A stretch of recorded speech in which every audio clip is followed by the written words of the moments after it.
Mabait. Ano ang blessing na daladala ng kabaitan? Blessings in kindness. Salamat Panginoon dahil kayo na ang kauna-unahang napakabait. Salamat kami ay tumatanggap ng inyong kabaitan at maunawa namin ang hiwaga ng kapangyarihang ito. At di man namin lubos na maintindihan, maging totoo sa amin ang kapangyarihan ito at maging daluyan kami ng iyong kabaitan tungo sa aming kapwa. Kayo po ang mangusap, magturo, umakay sa amin. Sa ngalan ng Panginoong Hesus, dalangin naming may kalakip na pasalamat. Matthew 19:16-22. Just then a man came up to Jesus and asked, "Teacher, what good thing must I do to get eternal life?" Jesus answered, "If you want to be perfect," now perfection and eternal life being referred to by Jesus in the same breath, "Go, sell your possessions and give to the poor." In other words, be kind, especially to the needy. You will have treasure in heaven. Now heaven, eternal life, perfection, timelessness, all being discussed in one sentence. Then Jesus says, "Come, follow me." When the young man heard this, he went away sad because he had great wealth. Napakagandang tanong, napakagandang sagot. What must I do to have eternal life?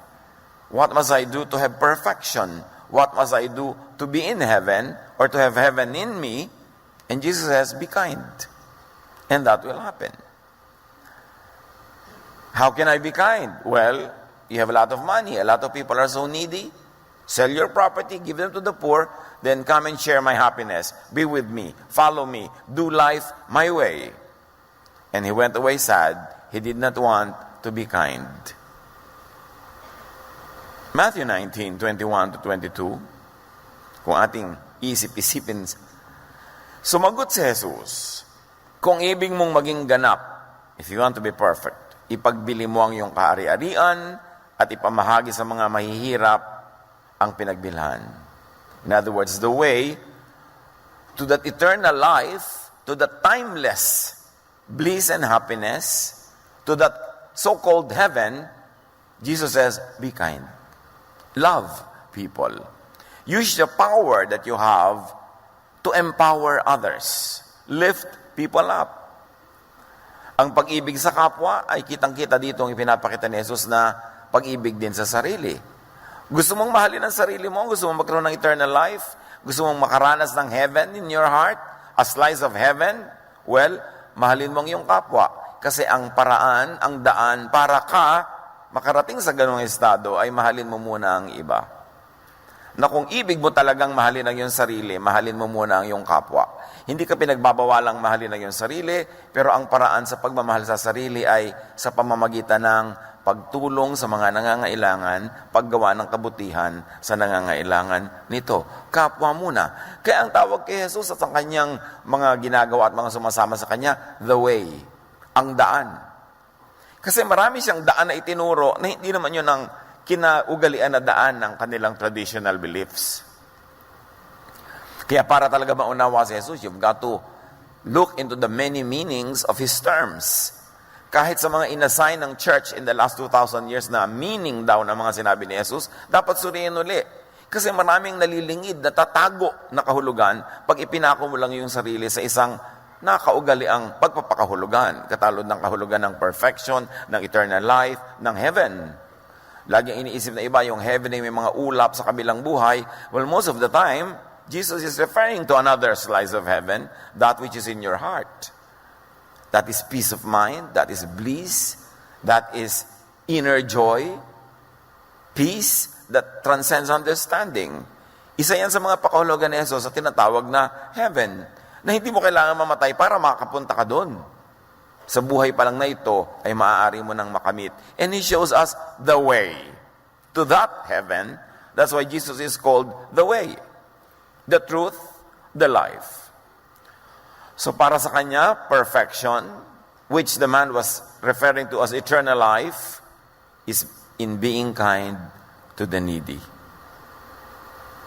At sabi ni Jesus, magkakaroon ka ng kayamanan sa langit. Langit na naman dito, the kingdom of God, Hindi lamang yung pupuntahan mo pag namatay ka na, kundi yung the kingdom of God in and within you. Yung hindi mo kailangang puntahan sa ibang lugar kasi dala-dala mo nasa iyong puso.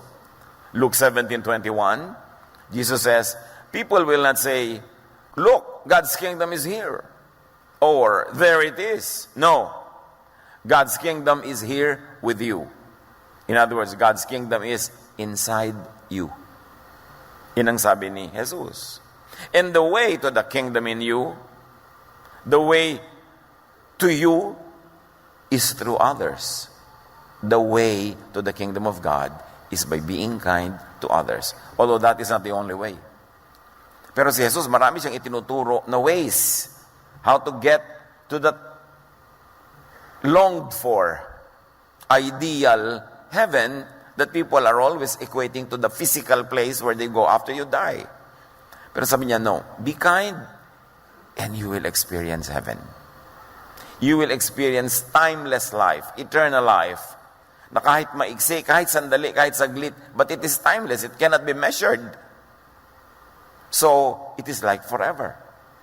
At yung langit na yon is in your heart, in your mind. Therefore, yung langit na yan ay spirit, feelings. At paano ka nagiging mayaman? Sabi, you will be rich in heaven, you will have a lot of reward in heaven. Feeling rich at heart is wealth. Yung sa puso mo, nararamdaman mo ang yaman-yaman mo. At yung yaman na yon, hindi yun yung material things. Yung yaman na naidudulot ng paggawa ng mabuti. Na ang gumagawa ng mabuti, hindi ka man suklian materially, yung ligayang nadama mo habang ginawa mo yun, naalala mo yun, yun ay yaman, yun ay heaven, yun ay eternal life in another format. Magkakaroon ng kayamanan sa langit, nang ibig sabihin ni Jesus ay sa puso mo. Hindi dinedeny na may langit doon sa kabila, pero sinasabi, maraming langit. Maraming eternal life na pwedeng ma-enjoy. Maraming paradise. And one way to that is by being good to others. True wealth is in the heart. True wealth is in feelings. In the good feelings caused by being kind to others. Kayo na mga gumagawa ng mabuti sa kapwa, alam nyo yung ligaya na yon. Yung nakagawa ka ng mabuti, ang saya-saya-saya mo, langit yun. Huwag na kayo mag-antay na mamatay para maramdaman yung langit. Kaya napakaraming mga langit na pwedeng maranasan. Pero ang sabi ni Jesus, the way is kindness. Sabi ni Jesus, sige, ibenta mo yung mga ari-arian, ibigay mo sa mahihirap, at yung mga hindi mo pa naramdaman before, kasi hindi mo pa ginawa yan before, mararamdaman mo, malalaman mo ibig sabihin ng heavenly feeling. Pagkatapos niyan, bumalik ka at sumunod ka sa akin.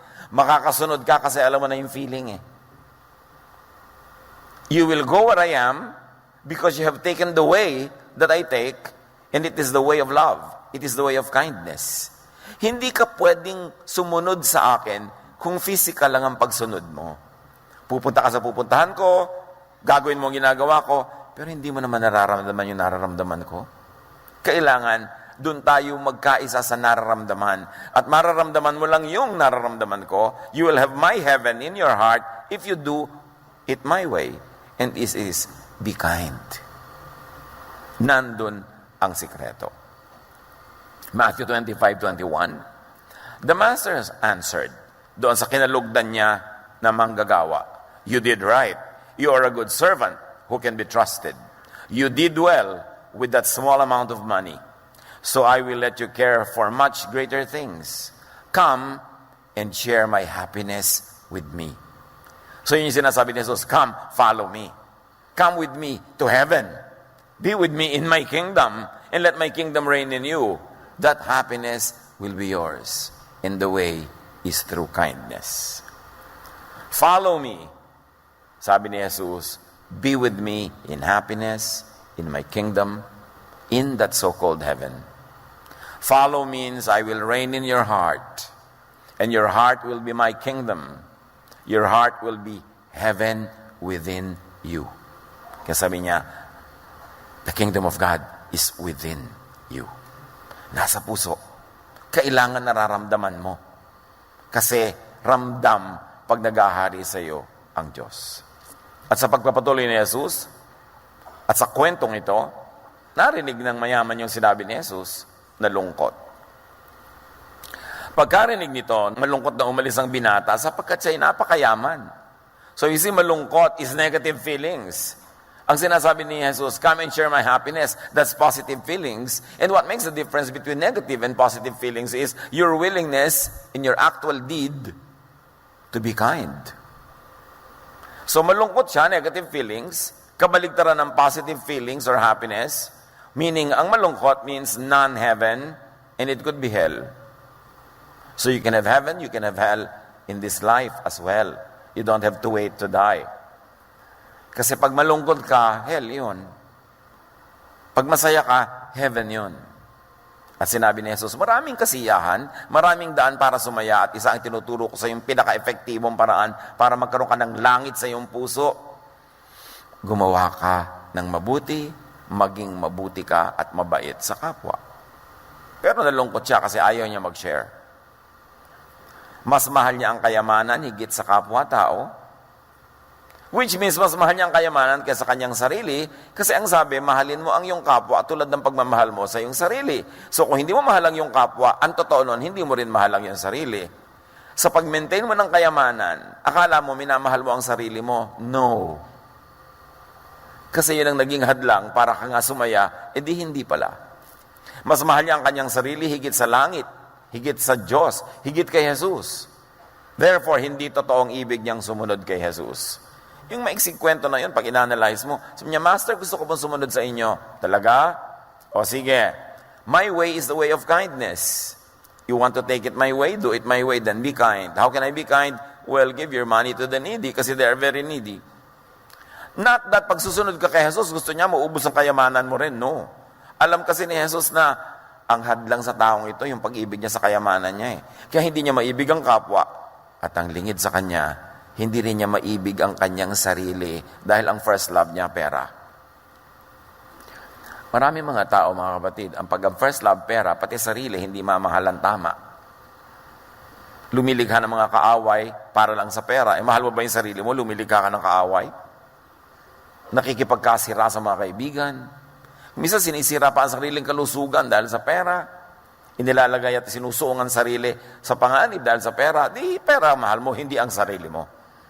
Kaya sabi ni Jesus, linawin mo muna yan. Kung talagang gusto mo sumunod sa akin, magkalinawan. Kailangan, hindi pera ang number one mong love.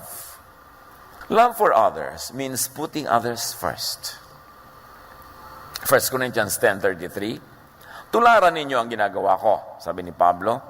Sinisikap kong mabigyang kasiyahan ng lahat ng tao sa bawat ginagawa ko. Hindi ko inuuna ang sarili kong kapakanan, kundi ang kapakanan ng marami.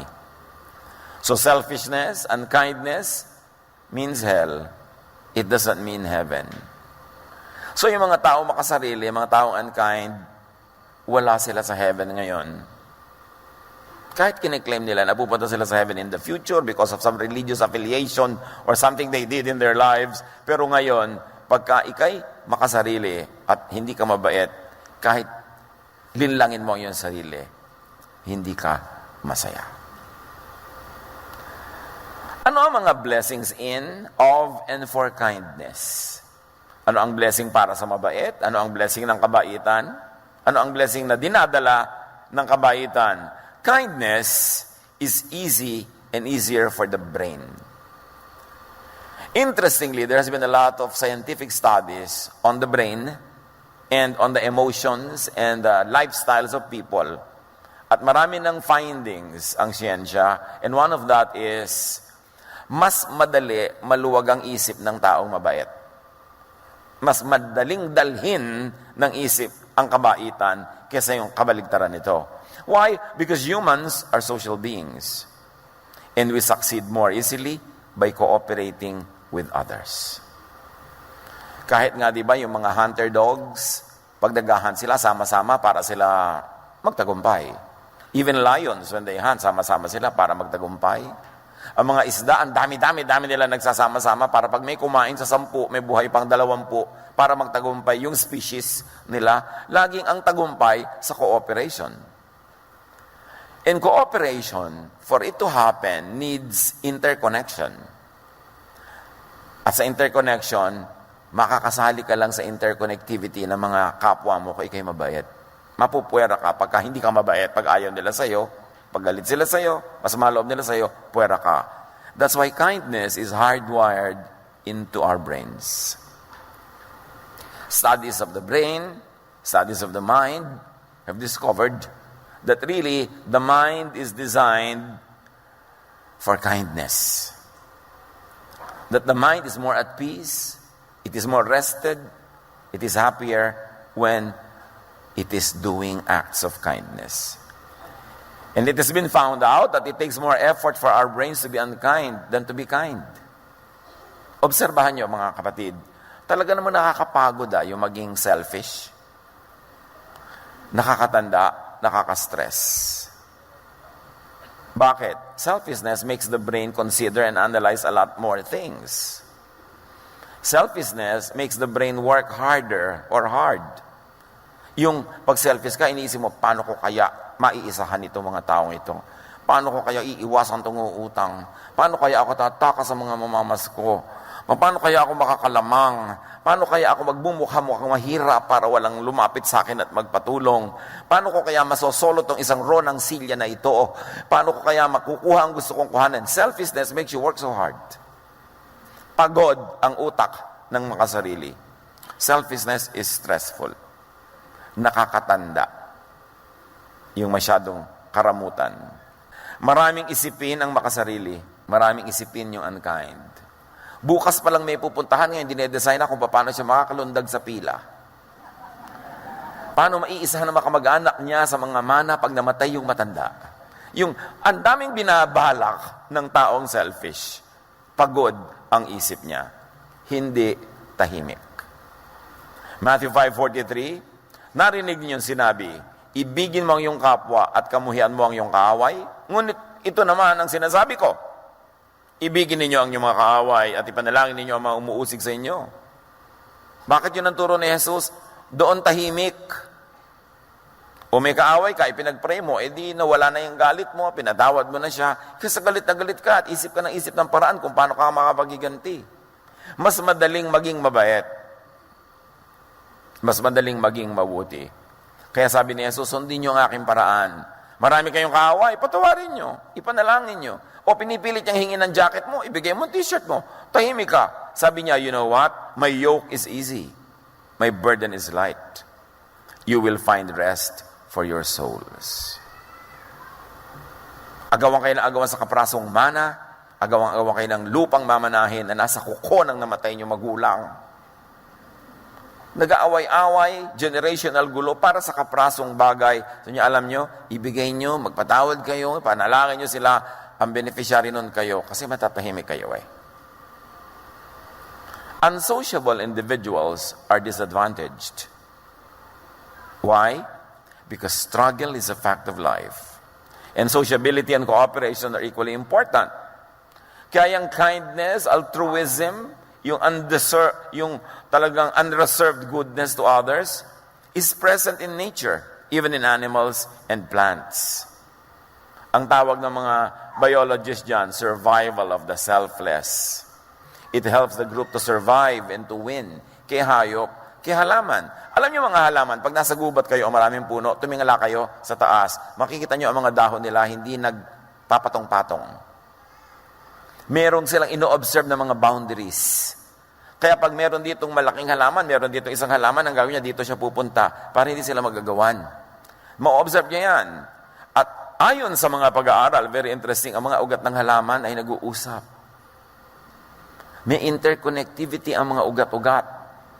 Pagka merong mga kapwa nila halaman na kulang sa nutrient, naglilipat yung ibang ugat sa kanyang lugar para makuha nung nangangayayat na halaman. Pag may isang halaman na ina-attack ng mga insekto o mga kalaban, nagsesend siya ng signal through the roots to announce it to the others para maihanda nila ang kanilang sarili. Kaya sa ilalim ng lupa, maraming nagaganap sa mga ugat-ugat ng mga halaman. Makikita natin yan. It's very, very wonderful na kung visible lang to the human eye, the interconnectivity of the roots. Tapos sa paggawa ka ng bahay, nilagyan mo ng pader sa gitna, killjoy ka talaga. Nagkahiwa-hiwala yung mga halaman. Di ba? Kaya parang isang munting daigdig na nasa ilalim ng lupa, magkakainti-intindihan sila. Next time around, when you look at trees, you see that they are cooperating.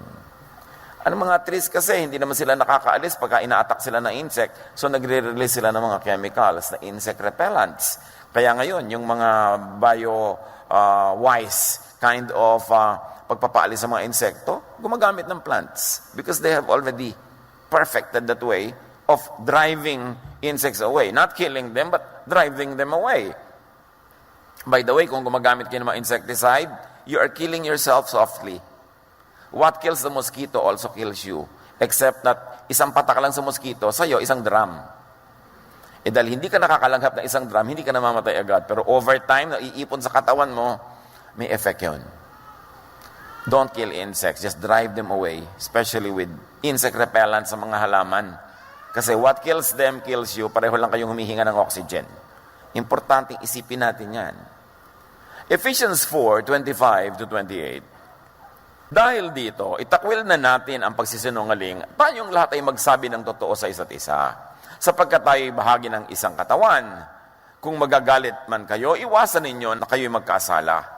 Huwag ninyong hayaang lumubog ang araw na galit pa rin kayo. Huwag ninyong bigyan ng pagkakataon ng dyablo. Ang magnanakaw ay huwag nang magnakaw. Sa halip, maghanap siya ng marangal na ikabubuhay para makatulong sa mga nangangailangan. Ano ang diwa at puso ng katuruan na ito? Cooperate with people. Be likable. Be trustworthy. Huwag kang magsinungaling. Kasi next time, pagka nagsasabi ka, hindi ka na paniniwalaan, wala nang tutulong sa'yo, lugi ka na. Because you thrive in cooperation. Huwag ka na magalit na matagal. Kasi pag magalit, lumalayo ka. O sila lumalayo sa'yo, lugi ka. Wala kang kaka-ooperate sa buhay. So, importante yan. Huwag kang magnakaw kasi hindi ka pagkakatiwalaan. In fact, mag-create ka ng honest surplus income nang makatulong ka sa iba. Para ano? Para magustuhan ka nila. Para kasama ka na naman sa asosasyon. Kasi ang talagang tunay na survival at ang tunay na pamumulaklak at pamumunga ng buhay, marami kang katulong. Maraming tumutulong sa iyo at marami ka rin tinutulungan. That is the design. Therefore, ang turo ni Jesus is kindness to one another. Goodwill, cooperation, it means your own happiness. Maling-mali yung akala nila sa pandaraya, sa pakikipagkagalit, sa panglalamang, mananalo sila. Maiksing panahon lang yung panalo na yon. Pero may balik yon at mas disadvantageous para sa'yo. Kaya ang tunay na pagmamahal sa sarili, mahalin mo ang sarili mo through and by loving others first. Pag namahal mo na sila, babalik sa iyo yung pagmamahal na yon. Isusukli nila sa iyo, hindi man sila ang direct na magsukli nun, the universe runs in perfect balance, it will go back to you. Pero yung pagmamahal na ayaw mo nang ibigay sa kanya para bumalik sa iyo, yung pagmamahal mo, tinitiyak mo sa iyo lang, akin lang, hindi ko aalisin. In this kind of arrangement, you lose what you keep. Because in the world of love, you keep only what you give away. And you lose what you selfishly try to keep for yourself. Yan ang mga kabalintunaan ng buhay. Ano pa ang benefit ng kindness? Blessing ng kindness? Kindness is healthful for the brain. Needless to say again. Researchers have studied people who donated a kidney to a complete stranger. Alam nyo ba na may mga tao na yung isang kidney nila, sa dalawang kidney only na meron sila, merong mga nagbibigay niyan to complete strangers. At sinundan sila ng mga pag-aaral. Ano ang mga findings? Extreme altruist brain structure differed from a normal person's. Yung sobrang bait, extreme ng bait, iba ang itsura ng brain niya sa mga karaniwang tao lamang.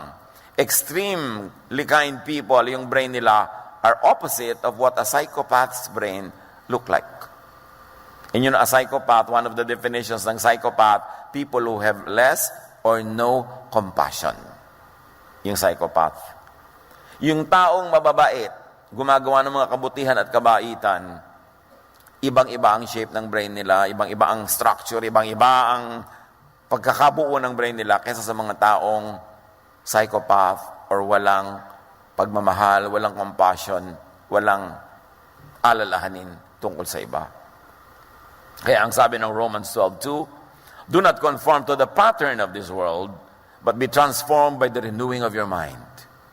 Then you will be able to test and approve what God's will is, His good, pleasing, and perfect will. In other words, baguhin ang buong buhay, baguhin ang pag-iisip. Kaiisip mo ng kabaitan, yung shape ng brain mo naiiba, nagiging shape ng mabait na brain. Kasi ganyan lang yan eh. Either talagang yung brain mo, nando na inborn na ang bait-bait. So lahat ng gagawin mo, puro kabaitan. O sa kagagawa mo ng kabaitan, kahit sa simula ay mahirap gawin, napapasunod mo rin yung brain mo. Kaya yan ang puro itinuturo sa Bible. Tinuturo ni Jesus, mabait ka. Akala ng iba, dinalugi ako. No. Because in the long run, yan ang talagang way to prosperity, the way to goodness and kindness, and the way to eternal life, the way to heaven, the way to a heaven, a slice of it being experienced by you in this life. Kindness is the way to happiness, not unkindness. Alalahanin nyo lang mga taong kilala nyo, yung talagang mababait at saka yung talagang mga hindi mababait, sa palagay nyo, sino talaga yung masaya? Hindi mahirap masabi. Because kindness is the way to happiness. Again, studies have shown that unkindness creates fluctuating happiness. Sa mga sinusundan ng mga tao at pinag-aaralan ng kanilang ginagawa at nagiging bunga sa kanilang emosyon, yung mga unkind, yung mga cruel, nagkakaroon din yan ng happiness. Yung mga distorted pleasure. Pero sandali lang. Tapos wala uli. Kaya kailangan gumawa na naman sila ng mali, ng masama, para maramdaman na naman nila yung baluktot nilang kaligayahan na yun. Because unkindness creates ever-changing, transient happiness. But kindness results in a longer-lasting and authentic happiness. Interestingly, a lot of studies have been done in this field. Happy people are kind people. And kind people, or those who do kindness, become happy. Kahit sa simula, plastic ka pa lang sa kabaitan mo. Kauulit-ulit mo yan ang naging habit mo, naging yun na ang shape ng brain mo, nagiging totoo na ang iyong kaligayahan. Kaya sanayan yan eh. Dapat sanayan ang sarili sa paggawa ng mabuti, ng mabait, kaysa sa paggawa ng kabaligtaran nun. James 3:16, sapagkat saan man naghahari ang inggit at makasariling hangarin, maghahari din doon ang kaguluhan at lahat ng uri ng masamang gawa. So pag inggit ka, makasarili, selfish, mapanira, ang kasunod nun gulo. Paraming mga kasamaan, ipinunla mo kasi ay kasamaan. Philippians 2:1-4, do nothing out of selfish ambition or vain conceit. Why? Because it will isolate you from people. Rather, in humility, value others above yourselves. Why? You will be liked. And you will be included in the web. And you will be a winner. Together with everyone else. Not looking to your own interest, but each of you to the interest of others. Cooperation. Because in life, it is a cooperative that will flourish. Kaya baligtad yung mga itinuturo sa mga bata ngayon, be competitive, be competitive. Dapat lagi ikaw manalo, dapat lagi ikaw manalo. You will isolate them from their friends, from their classmates. You will isolate them from their cousins. Pag laging gusto nyo, sila yung winner. And nobody likes the winner. Especially the losers, they hate the winners. Kaya dapat ang tinuturo natin sa mga bata, cooperate. Be friendly. Hindi yung sarili mo lang. Kindness always wins. Kindness never goes unpaid. Akala lang natin, lugi kapag mabait ka. No, because the universe has one basic rule, balance. Lahat ng negative, tutumbasan ng positive. Lahat ng positive, natutumbasan ng negative. Balance ang bunga niyan. And I don't mean negative in the negative way. Laging may balance. So pag nagbigay ka, may tatanggapin ka. O kaya nagbigay ka kasi nauna ka nang nakatanggap eh. Pag tumigil ka ng pagbibigay, tanggap ka ng tanggap, titigil din yung pagdating sa'yo kasi walang balance. So kung gusto mo yung tinatanggap mo, dating ng dating, bigay ka rin ng bigay para yung balance tuloy-tuloy, may flow. Ngayon, bigay ka ng bigay, nauubos ka na. No, because a vacuum will always attract something. So kabibigay mo, nauubos ka, babalik yan ng universe. Kindness never goes unpaid. Kindness is rewarded with an overall health, physical health, and then emotional and social goodwill, peace of mind, health of the mind, which is really wealth. Paikot-ikot siya. May relasyon. People who volunteer to help others, according to studies, lose weight. Baka biglang marami mag-volunteer. People who volunteer to help others have lower cholesterol levels, lower blood pressure, lower incidences of heart problems. In fact, according to studies, people who volunteer to help others live longer. Of course, unless countered by other factors. No? May mga ibang factor na pwede mag-change ng equation na yun. But all things being equal, yun ang point.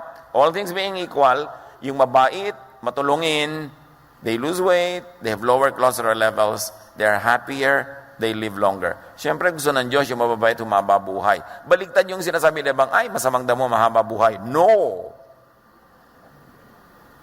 Ang talagang humahaba ang buhay, yung maraming pag-ibig, yung maraming kabaitan, yung marunong magpatawad. Kasi lahat ng negative feelings na yan will kill your body. Proverbs 28:27, those who give to the poor will lack nothing, but those who close their eyes to them receive many curses. You see all of the verses, no? Agreeing with all the scientific findings. Or, say it another way, the scientific findings agree with what the Bible had said long ago. Na talagang malaking blessing maging mabait. Ano yung mga curses pagka hindi ka mabuti sa kapwa? Marami yan. Pero isa dyan is guilt. Kasi tao ka, may kaluluwa ka, may espiritu ka, nilikha ka ng Diyos. Kahit ignorin mo yung guilt mo, meron. So merong latent guilt, hindi visible. Yan ang nakakalikha ng maraming sakit. Kaya maraming mga tao, di ba, may sakit, hindi malaman sa laboratory kung anong dahilan. Maring espiritual. Because we are spirit, body, soul. Hindi lang tayo body. Ang nakikita lang ng laboratory test, body. Hindi nila nakikita yung spirit. Pero yung spirito na negative, emotion na negative, nakakapagkasakit yan.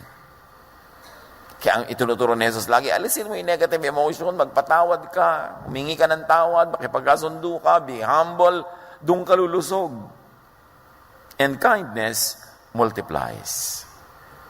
Ilabas mo yung good side mo na galing sa Diyos para yung kapwa mo ma-encourage na yun din ang ilabas niya. Because kindness multiplies. Obserbahan nyo ang mga pamilya na uso karamutan, yung madamot. Minsan may nagpasimulan yan, either yung tatay o nanay o yung kuya o yung ate. So naging uso sa pamilya nila yun. May nagpauso. Dapat ang pausuhin natin yung kabaitan, yung kabutihan. Kasi meron din kabaitan bawat isa na pwede nilang ilabas kung nai-inspire sila. Kung na-encourage sila. Kindness spreads. Kindness leads to a chain reaction of others doing acts of kindness as well. To themselves, to others, to you. 2 Corinthians 9:11, pasasaganain niya kayo sa lahat ng bagay upang mas marami ang inyong matulungan. Sa gayon, lalong darami ang magpapasalamat sa Diyos dahil sa inyong tulong na dadalhin namin sa kanila, sabi nitong mga workers. What was the context? Merong taggutom noon. Sa isang bahagi ng mundo, itong mga Corinthians collected a lot of blessing para ipadala nila doon sa mga kapatiran, specifically sa Jerusalem. At sabi, alam nyo, dahil sa ginagawa nyo yan, marami magpapasalamat sa Diyos.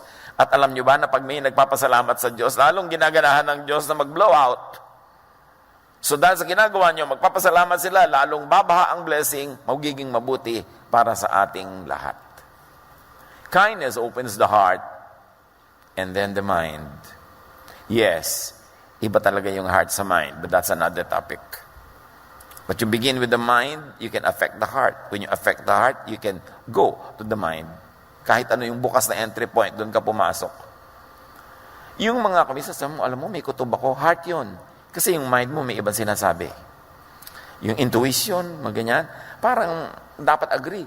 Merong tao na andyan sa bakit kaya parang mabigat ang dugo ko sa kanya? Wala namang masabi yung mind mo na dahilan. It is your heart speaks. And most of the time, unless baloktot ang puso mo, tama yung kutob. Kasi may ibang nagsasalita sa'yo. You are a spirit. You are a spiritual being. And so the spirit world also speaks to you. Sometimes, in spite of what the material world tells you.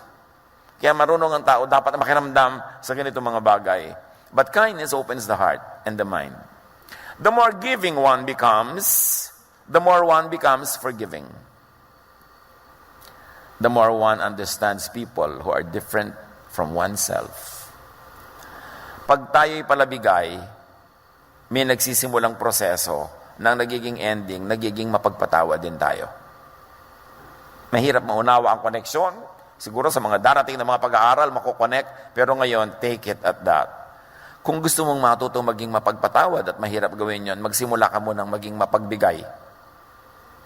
At pag mapagbigay kang ganon, may nangyayari sa kalooban mo, may kasunod, nagiging mapagpatawad ka rin. Pag mapagbigay ka at mapagpatawad ka, may mangyayari pa. Mas nauunawa mo ang mga taong dating ayaw mong unawain. Mas natatanggap mo ang mga taong dati hindi mo matanggap. And it all starts with just the plain act of giving. Just give. May taong naiinis ka, padalan mo ng ulam. May taong nagagalit ka, padalan mo ng magagandang bagay. May taong ayaw sa'yo, hindi ka pinapansin, humingi ka ng tulong sa kanya. Yung hindi masyadong mabigat ha. Baka lalong magalit sa'yo. Pero usually people like to help. When you ask people to help. So, alam mo, masyado naman pong importante yung taong yun, baka hindi ako pansinin. Humingi kang tulong. Basta hindi nakakainis na tulong, hindi yung laging nandun ka na lang lagi. Yung expertise niya, hingin mo yung konting advice. People like to help. That's our nature. Begin the cycle of receiving or giving. At kung saan ka man magsisimula, ikaw yung receiver or recipient, just start. Because miracles happen when these things start. Kind people embrace and care for others. And if you embrace and care for others, you understand and appreciate yourself better. Mga kapatid, maraming mga tao, kilala ko, nag-aral ng psychology para maunawaan nila hindi ang mundo, kundi ang sarili nila. At marami rin mga tao, nauunawaan nila ang sarili nila sa pag-unawa muna nila sa kapwa. Pag may gulo kayo sa inyong sarili, hindi nyo maintindihan yung sarili, naguguluhan kayo, unawain nyo muna ang iba. Tanggapin nyo sila, mahalin nyo sila, at may magaganap, may mabubuksang isang nakalak na pinto patungo sa iyong inner self. One of the best journeys into one's inner self is through the self-image of other people around you. Pag mapagmahal ka sila, maibigin ka sa kanila, ang nagiging ending mo na mamahal mo rin at naiibig ang iyong sarili kung sakaling ang problema mo ay hindi mo mamahal-mahal ang iyong sarili. 2 Corinthians 9:13-14. Ang bukas palad ninyong pagbibigay sa kanila, dahil dyan, magpupuri sila sa Diyos, kaya't buong pagmamahal nila kayong ipananalangin. Can you imagine? Nagbigay kayo sa kanila, ipinanalangin nila kayo ng taus-puso. Paano mo mamaliitin ang pagpapalang pwedeng dumating sa iyo pag mayroong nagdadasal para sa iyo ng taus-puso? Kung ang dasal niya, mamatay na sana siya. Ewan ko kung tatalab sa iyo.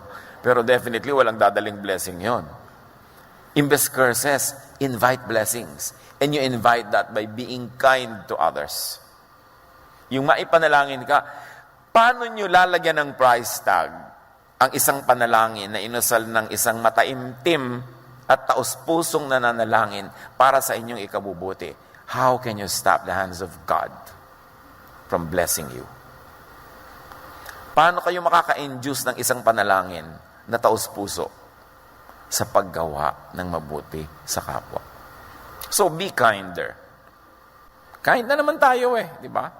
Be kinder. Nicer, gentler. At isa niyan, at isa lang ang isasuggest ko na ngayon na paraan na gagawin nating totoo sa buhay ang yung be kinder. Learn to ignore and to overlook an offense. Yung nagalit tayo, na-insulto tayo, may nadinig tayong hindi maganda, nasaktan ang ating loob, pag-aralan nating palampasin. Kasi marami tayong unkindnesses na ginagawa. Pag pinatulan natin yung mga offenses, perceived or real, pag pinatulan natin, nagiging halimaw tayo. Dapat sinasabi nila natin, hayain na. Sige, na-offend ako sa'yo, hayain na. Hindi mo ko pinansin, hayain na. Mas relax ka. Proverbs 19:11, ang kahinahunan ay nagpapakilala ng katalinuhan. Ang pagpapatawad sa masamang ginawa sa kanya ay kanyang karangalan. So pagka pala mahinahon ka, matalino ka. So pag hindi ka mahinahon, ikaw ay blank. At pag nagpapatawad ka, karangalan mo yon. Napakaganda nun. Don't get even. Huwag gumanti. Forgive an offense. Kung hanggang ngayon, dala-dala nyo pa sa puso nyo yung mga offenses na natanggap nyo, kung kani-kanino, bit-bit nyo pa, dala-dala nyo, pasan-pasan nyo, bitawan nyo na para kayo mapahinga. Karangalan na magpatawad. Katalinuhan na hindi pumatol. Colossians 3:13, bear with each other and forgive one another. If any of you has a grievance against someone, forgive as the Lord forgave you. What will it lead to? Restoration, unity, kindness, happiness. They are very interrelated. Do not return an offense. Huwag gumante. Do not take revenge. Isang malaking kahangalan na maghiganti. Tumabla. When you get even with people, it means you go down to their level. Pag pumatol ka, bababa ka sa kanilang kalagayan, pareho na lang kayo. So ano pa ngayon ang ipagmamalaki mo? Pareho na lang kayo. Romans 12:17-18, do not repay anyone for evil. Be careful to do what is right in the eyes of everyone. If it is possible, as far as it depends on you, live at peace with everyone. Kind people bless others. Kind people are blessed by the Lord and by others. And blessed people are kind. It's a cycle. Turuan niyo po kami, Panginoon, kung paano gagawing totoong-totoo ito sa pang-araw-araw naming buhay, na kami maging mabuti at mabait. Mabuti sa isip, mabait sa gawa. Hindi lang sa isip, kundi may gawa. Turuan niyo kami, Lord, to start a cycle of goodness and kindness, of unity, of wholeness, cooperation, fruitfulness. At kung meron sa aming nakulong sa mga cycles of negative feelings, of anger, of revenge, give us that enlightenment so we can get out of it. At magsimula kami ng cycles of love, of goodness, of kindness. Mabuti para sa aming kapwa, mabuti rin para sa amin. Pagbulay-bulayan natin ito, mga kapatid, at isipin kung may dapat patawarin na, merong dapat ng kalimutan na, mga hinanakit at sama ng loob, kalimutan na, start afresh, be kind, and please the Lord. As we please the Lord, all the good intentions of heaven will come our way.